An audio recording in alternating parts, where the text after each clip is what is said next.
Ang mga lungsod na tanggulan. 11 na kabanata. Kapag nilipol na ng Panginoon na inyong Diyos ang mga mamamayan na ang mga lupain ay ibinibigay niya sa inyo, at kapag napalayas na ninyo sila, at doon na kayo naninirahan sa kanilang mga bayan at mga bahay, pumili kayo ng 3 lungsod na tanggulan sa lupaing ibinibigay sa inyo ng Panginoon na inyong Diyos na aangkinin ninyo. Hatiin ninyo sa 3 distrito ang lupaing ibinibigay sa inyo ng Panginoon na inyong Diyos, na may 1 lungsod na tanggulan sa bawat distrito. Ayusin ninyo ang mga daan papunta doon, para ang sino mang makapatay ng tao ay makakatakas papunta sa isa sa mga lungsod na iyon. Kung nakapatay ng tao ang kanyang kapwa ng hindi sinadya, at hindi dahil sa galit, makakatakas siya papunta sa mga lungsod na tanggulan, at walang makakapanakit sa kanya doon.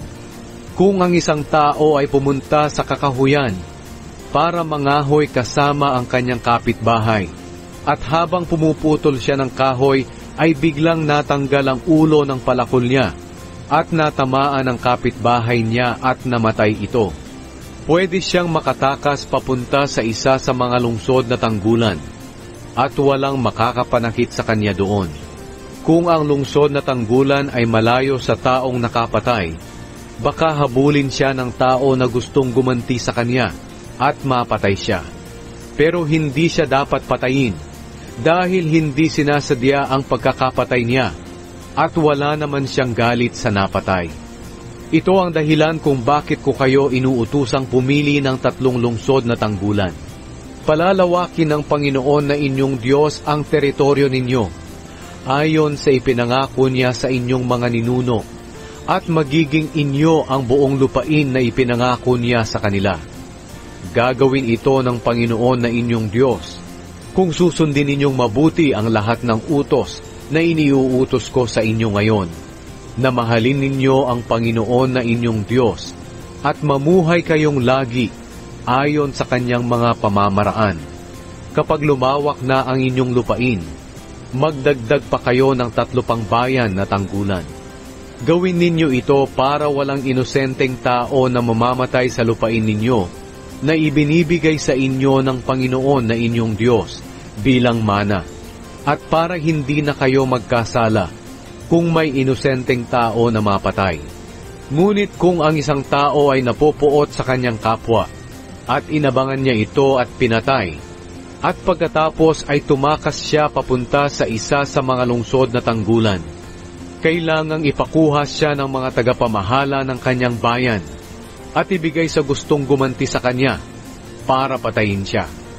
Huwag kayong maaawa sa kanya. Kailangang alisin ninyo sa Israel ang pumapatay ng mga inosenteng tao, para maging mabuti ang inyong kalagayan. Ang hangganan ng lupa.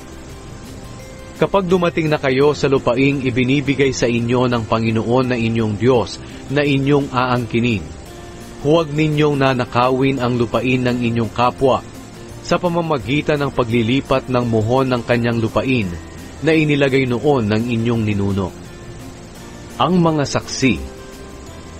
Huwag ninyong hahatulan na nagkasala ang isang tao dahil lang sa patotoo ng isang saksi.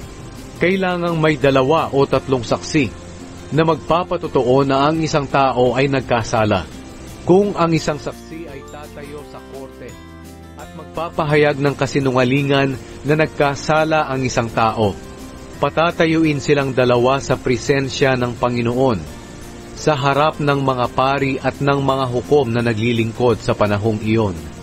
Dapat itong imbestigahang mabuti ng mga hukom. At kung mapapatunayang nagsisinungaling nga ang saksi sa pamamagitan ng pambibintang sa kanyang kapwa, dapat siyang parusahan ng parusang dapat sana ay sa taong pinagbintangan niya. Sa pamamagitan nito, mawawala ang masasamang gawa sa inyong bansa. Matatakot ang makakarinig nito, at wala nang gagawa muli ng masamang gawang ito. Huwag kayong magpakita ng awa. Kung pinatay ng isang tao ang kapwa niya, dapat din siyang patayin. Kung nambulag siya, dapat din siyang bulagin. Kung nambungi siya, dapat din siyang bungiin. Kung nambali siya ng kamay at paa, dapat ding baliin ang kamay at paa niya.